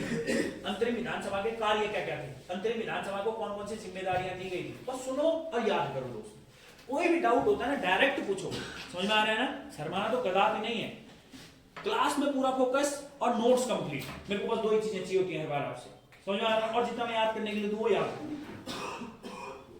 समझ में आया, कोई डाउट है, बढ़े आगे और चल, ये क्लियर है, क्लियर है भाई। चलो अब 2 पॉइंट और आते हैं, फिर अंतरिम विधानसभा कंप्लीट। मैं अब ये बीच वाला मिटा रहा हूं, ये भी समझ गए हो तुम, यहाँ क्या लिखा था मैंने, नोट करके लिखा था, विधानसभा में सदन का नेता और विपक्ष का नेता। अब यहाँ पर को हम 2 पॉइंट लिखेंगे, ध्यान से समझना, इस वाले को भी हम मिटा रहे हैं, बस हमें थोड़ा सा जगह चाहिए, बाकी तो हम कर ही लेते भाई, बस पढ़ो दोस्त, है ना। चलो अब हम बात करते हैं अंतरिम विधानसभा के कार्य। क्या बोला मैंने आपको, अंतरिम विधानसभा के कार्य, अंतरिम विधानसभा के कार्य, अंतरिम विधानसभा के कार्य, अंतरिम विधानसभा के कार्य, यानी कि जैसे हम लोग बोलते हैं work of interim legislative assembly. इसके 2 कार्य थे दोस्त, इसके कितने कार्य थे बोला, ध्यान से सुनना, इसके कितने कार्य थे बोलो, फिर से बोलो, इसके कितने कार्य थे, से अगेन, अंतरिम विधानसभा के कितने कार्य थे।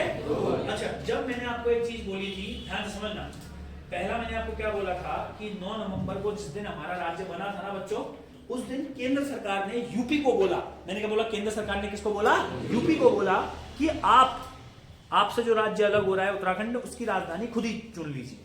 यानी कि जो हमारी वर्तमान समय में राजधानी क्या थी, देहरादून, हमारी वर्तमान समय में राजधानी क्या है, देहरादून।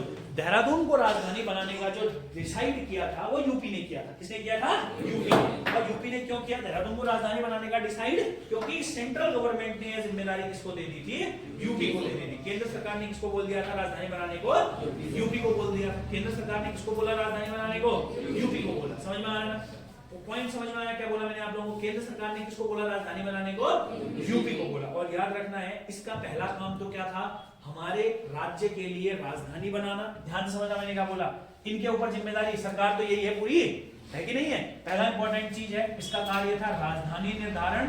ध्यान समझना, क्या बोला मैंने, इसका कार्य क्या था, पहला राजधानी निर्धारण, पहला इंपॉर्टेंट चीज। और दूसरा इंपॉर्टेंट चीज मैंने क्या बोला आप लोगों को, यूपी वालों ने जब हमारा राज्य बनता था क्या कहा था, ये लो 30 विधायक ले लो अभी के लिए काम चलाने के लिए, कहा था कि नहीं कहा था, अरे कहा था भाई, कहा था। तो उसके बाद हमें ये भी देखना था कि हमें कितने विधायकों की जरूरत है। समझ में आ रहा है मैंने क्या बोला, हमारे राज्य को चलाने के लिए 30 विधायकों से काम थोड़ी चलेगा, इतना बड़ा राज्य है। समझ में आ रहा है ना, उस समय भले जनसंख्या कम थी, बट धीरे धीरे तो जनसंख्या बढ़ती है ना, तो जरूरी थोड़ी है भाई 30 विधायक से काम थोड़ी चलेगा।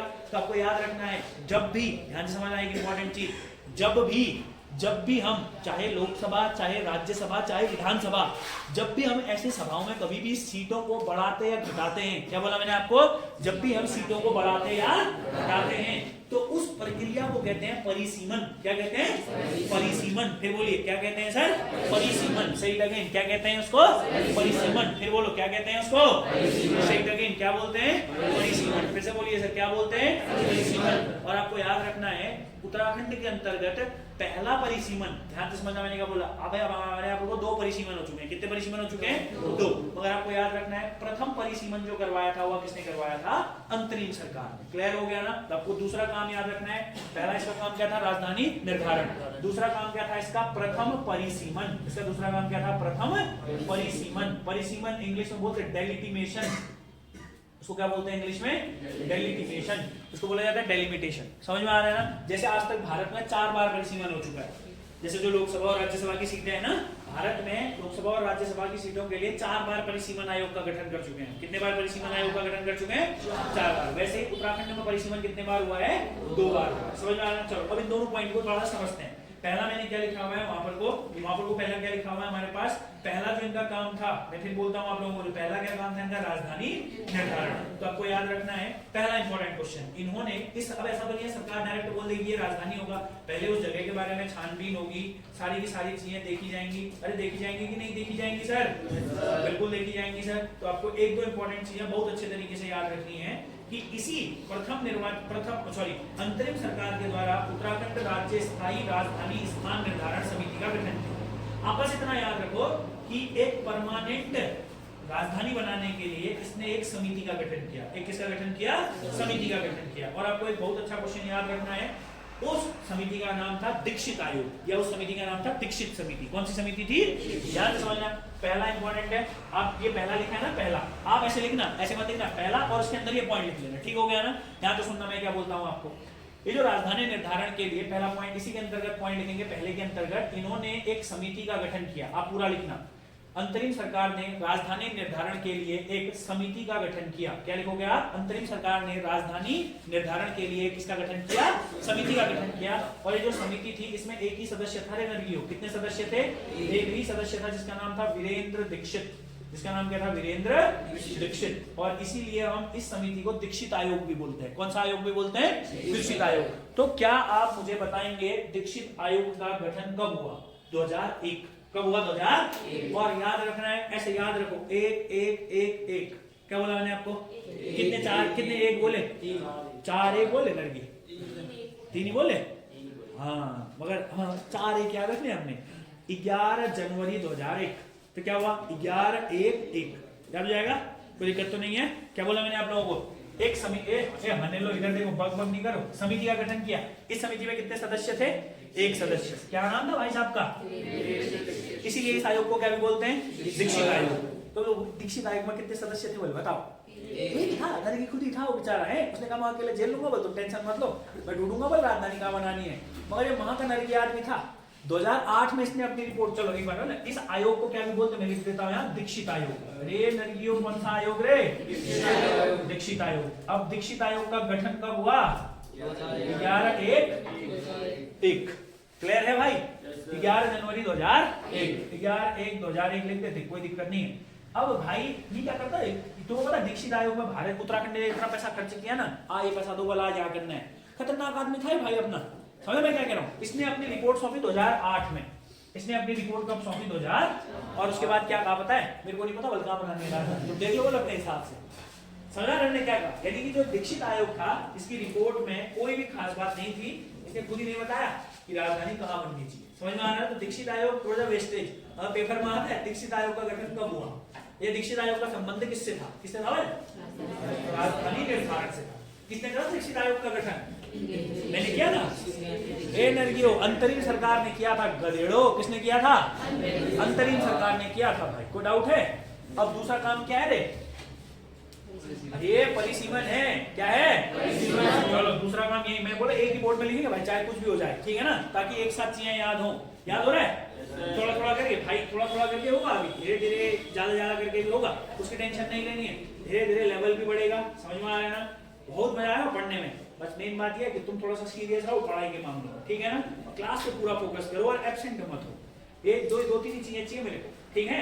हाँ, बाद सब झेल लेंगे भाई, कोई दिक्कत नहीं। देखो अब दूसरा काम क्या था? परिसीमन का गठन करना। अभी हमारे यहाँ लोगों को कितनी सीटें हैं बोला मैंने आप लोगों को?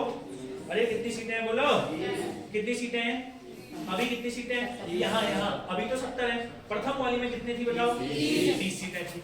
अब इन्होंने कहा जब परिसीमन किया, और आपको याद रखना है परिसीमन की अगर डेट पूछेगा तो 5 नवंबर 2001। क्या बोला मैंने आपको? 5 नवंबर 2001। ध्यान समझना, दूसरा वाले का पहला पॉइंट होगा 5 नवंबर 2001। परिसीमन कब हुआ बोलो? 5 नवंबर 2001। अरे गधो, परिसीमन कब हुआ? 5 नवंबर 2001। 5 नवंबर 2001। 5 नवंबर 2001 को परिसीमन हुआ। और इस परिसीमन में जो सीट फिक्स करी गई थी, जो सीटें फिक्स करी गई थी, वह करी गई 70+1। क्या लिखा है मैंने यहाँ पर को? सीटें फिक्स करी 70+1। से अगेन हमने जो सीटें फिक्स करी, फिर बोलो कितनी सीटें फिक्स करी? 70+1। फिर बोलो 70+1। 70+1। और जो ये हमारे पास 70 सीटें हुआ करती थी, मेरी बात को बहुत ध्यान से सुनना, इसमें से पहले परिसीमन के समय में, बस मैंने बोला पहले परिसीमन के समय में 15 सीटें आरक्षित थी। कितनी सीटें आरक्षित थी? बोलिए सर, कितनी सीटें आरक्षित थी? 15 सीट्स वर रिजर्व। 15 सीटें आरक्षित थी, जिसमें से 12 सीटें एससी के लिए और 3 सीटें एसटी के लिए आरक्षित थी। ये पहले परिसीमन का है। अभी याद रखना, मैंने क्या बोला? सुनना बच्चों, एक चीज मैं अब भी याद करता हूँ, ऐसा और पटवारी बेसिस तब तुम ध्यान से सुनना ये वाला पॉइंट। कांस्टेबल के पेपर में इतना डिटेल में नहीं घुसेगा, ठीक है ना, अंदर की बात, बट फिर भी सुनो, तुम ध्यान से सुनना अभी, क्योंकि ये बताना जरूरी है। नहीं तो तुम पूछोगे दूसरा परिसीमन क्यों हुआ। समझ में आ रहा है ना? अभी 70 सीटें थी, 70+1 है। अभी भी कितनी है? 70। अभी 2022 में कितनी है? 70। पहला परिसीमन करने के बाद भी कितनी थी 70। तो दूसरा परिसीमन क्यों हुआ? बात तो है ना, दूसरा परिसीमन क्यों हुआ? 2008 में परिसीमन क्यों हुआ? जब सीटें उतनी ही रखनी थी तो परिसीमन क्यों हुआ? जो दूसरा परिसीमन हुआ उसमें आरक्षित सीटों में परिवर्तन किया गया था। उसमें किसमें परिवर्तन किया गया था? आरक्षित सीटों। सुनना, ये जो 70+1 सीटें थी, आपको याद रखना है, एक सीट तो ये अभी नहीं है, ये हर जगह घुस हो गई है। इसको बोलते हैं एंग्लो इंडियन। क्या बोलते हैं? ये 2020 के बाद घुस हो गया, ये कहीं भी नहीं है। हर राज्य में होता था एक एंग्लो इंडियन, एक आंग्ल भारतीय, अब किसी भी राज्य में नहीं है। इसको छोड़ दो अभी के लिए, ठीक हो गया ना? अभी जो 70 सीटें थी, पहला इंपॉर्टेंट पॉइंट आपको याद रखना है, इसमें से 15 थी रिजर्व। कितनी रिजर्व थी? और तुम नोट अच्छे तरीके से बनाना, यहाँ तो घिस भी हो जाए चलेगा। समझ में आ रहा है मैंने क्या बोला? आरक्षित सीटें कितनी थी? 15। ये जो 15 सीटें आरक्षित थी ना सर, इसमें से आपको याद रखना है 12 और 3। क्या लिखा है यहाँ पर मैंने? 12 और, फिर बोलो रे गधो 12 और। जो 12 सीटें थी यह किसके लिए आरक्षित थी? एससी के लिए। किसके लिए आरक्षित थी? एससी के लिए। और जो 3 सीटें थी वो एसटी के लिए आरक्षित थी। ठीक हो गया ना? 12 सीटें एससी के लिए और जो 3 सीटें थी वो किसके लिए थी? एसटी। मगर अभी ये सिनेरियो बदल गया है, समझ में आ रहा है ना? अभी एसटी के लिए कितनी सीटें हैं? एसटी के लिए 2 सीटें, एससी के लिए कितनी है? 13। अब सुनना इधर ध्यान से। हाँ, अभी वो छोड़ो, जब 2007 का परिसीमन बताऊंगा ना तो मैं वहां बता दूंगा, ठीक है? फिलहाल के लिए बस इतना याद रखो पहले परिसीमन में क्या हुआ। ये जो 3 एसटी सीट है, मैंने पहले बोल दिया पटवारी और एसआई, पेपर में यहीं से घुमाएगा क्वेश्चन, मैं होता मैं यही देता। समझ में आ रहा है ना? मैं बोलता पहले परिसीमन के तहत निम्नलिखित में से कौन सी आरक्षित सीट थी या नहीं थी। समझ में आ रहा है? तो जो ये 3 एसटी के लिए आरक्षित सीटें थी, मैं इधर लिख देता हूं, ये जो 3 आरक्षित सीटें थी, ध्यान से समझना भाई, ये जो 3 आरक्षित सीटें थी, एक थी धारचूला, कौन सी थी अपनी वाली? दूसरी थी खटीमा, कौन सी थी? खटीमा। और तीसरी थी हमारी नानकमत्ता। तीसरी कौन सी थी? हमारा नानकमत्ता। और अभी आप जानते हो ना, खटीमा और धारचूला आरक्षित सीटें नहीं है। अभी बस केवल और केवल कौन सी बची है? नानकमत्ता। क्या आपको यह समझ में आया? कोई डाउट है? अच्छे से समझ में आया? पहले परिसीमन के बाद कितनी सीटें आरक्षित थी? 15, जिसमें से 12+3, 12 एससी के लिए और 3 एसटी के लिए। अब एक फाइनल पॉइंट बचता है, ये जो 70 सीटें हैं ये कहां थी? क्लियर हो गया ना? ये 70 सीटों के बारे में भी हम यहीं पर को याद कर लेते हैं कि कौन सा जिला है जहां पर को सर्वाधिक सीटें हैं, कौन सा जिला है जहां पर को सबसे कम सीटें हैं। ठीक है, ये 70 सीटों के बारे में हमने बात करनी है। ध्यान से वो सुनिएगा, ऊपर वाली हेडिंग को मिटा रहे हैं, आप लोग ये पॉइंट्स को ऐसे नोट करके लिखते जाइएगा, ठीक है? यहाँ पर को हमें 70 सीटों का ब्यौरा देते हैं आपको। कितनी सीटें हैं यहाँ पर को? 70 सीटें हैं। अब इन 70 सीटों को अब भी याद कर लेना, पेपर में आएगा ना। निम्नलिखित में से विधानसभा के लिए सर्वाधिक सीटें कहाँ हैं, किस जिले में? समझ में आया? हमारे यहाँ पर हम सीटों को मंडलों में बांटे। कितने मंडल है? हमारे यहाँ पर 2 मंडल है। कौन कौन से? कुमाऊं और गढ़वाल। और आपको पहला इंपॉर्टेंट चीज याद रखना, गढ़वाल में ज्यादा है। कितनी है? 41 गढ़वाल। ये जो 70 सीटें हैं इसमें से गढ़वाल में कितनी है? 41। तो बताओ कुमाऊं में कितनी बची? 29। कुमाऊं में 29 है, गढ़वाल में कितनी है? 41। अब आपको जिले याद रखने हैं, जैसे मैं बताऊंगा आप लोगों को। समझ में आ रहा है ना? अब जो सीटें होती है ना सर, जो सीटें डिवाइड होती हैं, यह होती है आपकी जनसंख्या के हिसाब से। किसके हिसाब से होती है? जनसंख्या। और आपको 2 जगह इनको याद रखनी है, हरिद्वार और देहरादून। चलो इसको मिटा देता हूं, नहीं तो फिर अटपटा हो जाएगा, क्योंकि इसको याद करना बहुत जरूरी है। ठीक है, इसको याद रखना बहुत जरूरी है। मैप दिया ना तुम लोगों को मैंने, हाँ निकालो भाई।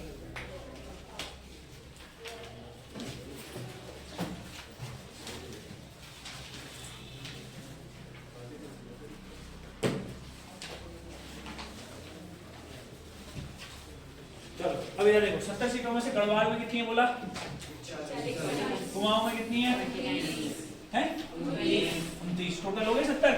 अब आपको याद रखना है, सबसे पहले जैसे जब हम पॉपुलेशन पढ़ते हैं ना, हम जब भी आपको पढ़ाएंगे तो आपको याद रखना है HDU। बोलो हरिद्वार, देहरादून, उधम सिंह नगर। क्या बोला? हरिद्वार, देहरादून। अच्छा, आपको याद रखना है हमारे यहाँ पर जो सर्वाधिक जनसंख्या है वो हरिद्वार के अंतर्गत है। कहाँ है? हरिद्वार के अंतर्गत है। आपको जो मैप है, गढ़वाल और कुमाऊं मैंने पहले भी बताया हुआ है, कहाँ गढ़वाल कहाँ कुमाऊं, जब हम जिले पढ़ रहे थे, याद है आप लोगों को? तो जो हमारा हरिद्वार है, आपको याद रखना है ये यहाँ पर को गढ़वाल के अंतर्गत हरिद्वार में सर्वाधिक सीटें हैं 11। कितनी हैं? सर्वाधिक सीटें हैं 11। 11 से 1 कमाओ, कितना है? देहरादून के अंतर्गत 10। 2 पॉइंट याद हुए। सर्वाधिक कहाँ है हमारे पास? हरिद्वार। देहरादून के अंतर्गत कितनी है? 10। 2 जगहों पर को याद रखना है, देहरादून के बगल में टिहरी और पौड़ी। कौन कौन सी जगह बोला मैंने? टिहरी और गधो, टिहरी और पौड़ी। प्रत्येक में 6। प्रत्येक में कितनी है? 6। फिर बोलो प्रत्येक में कितनी है? 6। अब बोलो उत्तरकाशी और चमोली। उत्तरकाशी और, दिखने के लिए उत्तरकाशी और चमोली भी बहुत बड़े लगते हैं, मगर उत्तरकाशी और चमोली में जनसंख्या नहीं है। क्योंकि वो पहाड़ी है ऊपर, उस जिले में आधा तो पहाड़ है ऊपर, समझ में आ रहा है ना। उत्तरकाशी और चमोली में 3-3 सीटें हैं और बीच में एक छोटा सा जिला दिख रहा होगा रुद्रप्रयाग, बहुत छोटा है रुद्रप्रयाग, 2 सीटें हैं। कितनी सीटें हैं? 2 सीटें।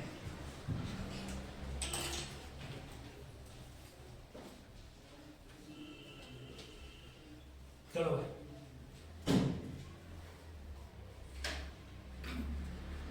हो गई 40 सीटें, याद रहेगा, आराम से याद हो जाएगा। कैसे बताया मैंने? अभी पहले लिखो भी याद करा तो भाई मैं तुम्हें, तब जाके पहली अंतरिम विधानसभा खत्म होगी। मैंने आपको पहले दिन बोला था जैसे मैं पढ़ाऊंगा वैसे पढ़ना है, समझ में आ रहा है ना, सारा कवर हो जाएगा, उसकी कोई टेंशन नहीं है क्योंकि मेरा सिलेबस है, मैंने खुद डिजाइन किया हुआ है भाई, ठीक है। एक एक चीज जैसे हम पढ़ा रहे हैं आपको वैसे ही पढ़ना है और चीजों को ऐसे ही याद रखिए तो ज्यादा बेटर है। पढ़ा आगे को, कुमाऊं के अंतर्गत कितनी सीटें हैं? अब आप जानते हैं कुमाऊं में कहां, अच्छा तुमको पिथौरागढ़ प्लेन ज्यादा आता है, लोगों को पसंद है, आता नहीं ना प्लेन्स, और प्लेन्स में हमारे यहाँ लोगों को कौन कौन से जिले हैं? सबसे नीचे उधम सिंह नगर, कौन सा जिला हमारे यहाँ लोगों को? उधम सिंह नगर। उधम सिंह नगर के ऊपर आओ नैनीताल, और नैनीताल के थोड़ा ऊपर आओ अल्मोड़ा। तो पहला इंपॉर्टेंट याद रखोगे उधम सिंह नगर में है 9 सीटें। उधम सिंह नगर में कहाँ है? कितनी सीटें? 9 सीटें। उसके ऊपर क्या है? नैनीताल और अल्मोड़ा।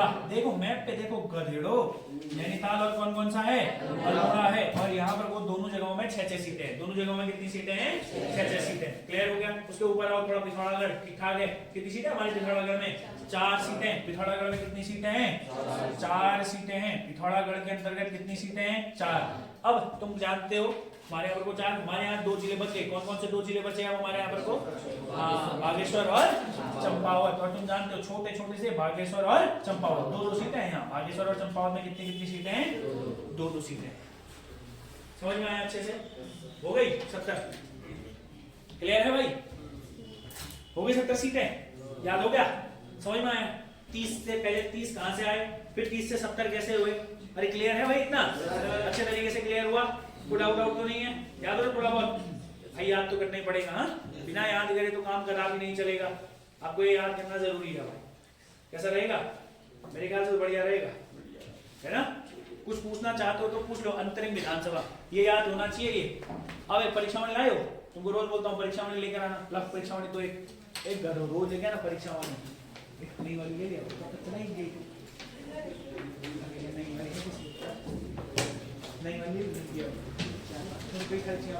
ठीक है।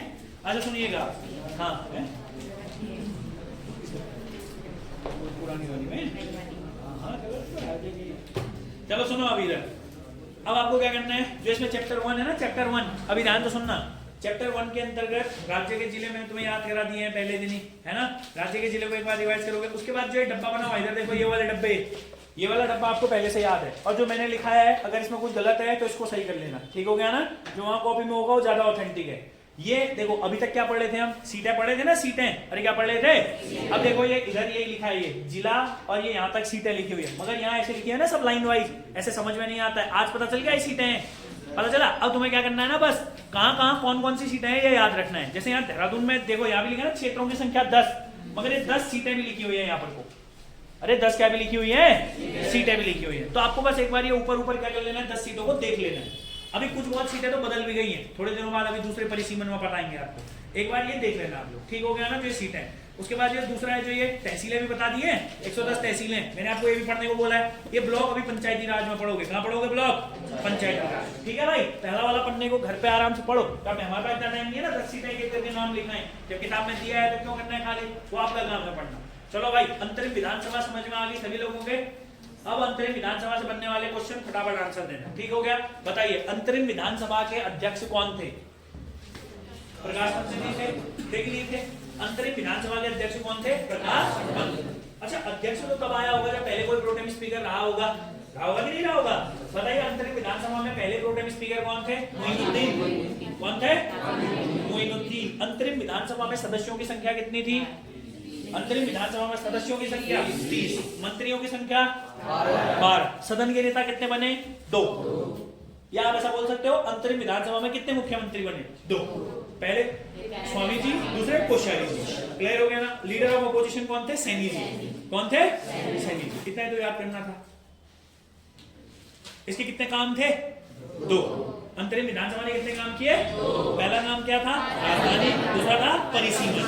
राजधानी के लिए दीक्षित आयोग सब 1-1-1-1 था, ध्यान है ना? और दीक्षित भी नंबर 1 आदमी था। लास्ट में क्या कहा उसने? नहीं बता मेरे को, जहां बना खाते बनाओ, है ना? इस आयोग पर कई सारा खर्चा भी किया, 60-65 लाख रुपया खर्चा किया उत्तराखंड सरकार ने। फिर भी इसने बोला मेरे को पता नहीं, जहां बना तो देख लो अपने हिसाब से। तो दीक्षित आयोग का गठन कब हुआ था? 11 जनवरी 2001। कितने मेंबर थे दीक्षित आयोग में? एक ही था ना, ये खुद ही। कितने सदस्य थे दीक्षित आयोग में? एक। क्लियर हो गया? अगर परिसीमन आयोग कब हुआ राज्य का? पहला 2001। अगर 2001 ऑप्शन में है तो 5 नवंबर 2001। कितनी सीटें बनाई इसने? 70। आरक्षित कितनी थी? 15 में कितना हो गया? 12+3। क्लियर हो गया ना? 12+3 उसके हिसाब से, इस परिसीमन के हिसाब से 12+3। ठीक है, तो याद हो गया होगा। चलो इस वाले को इतना ही रखते हैं, ठीक हो गया।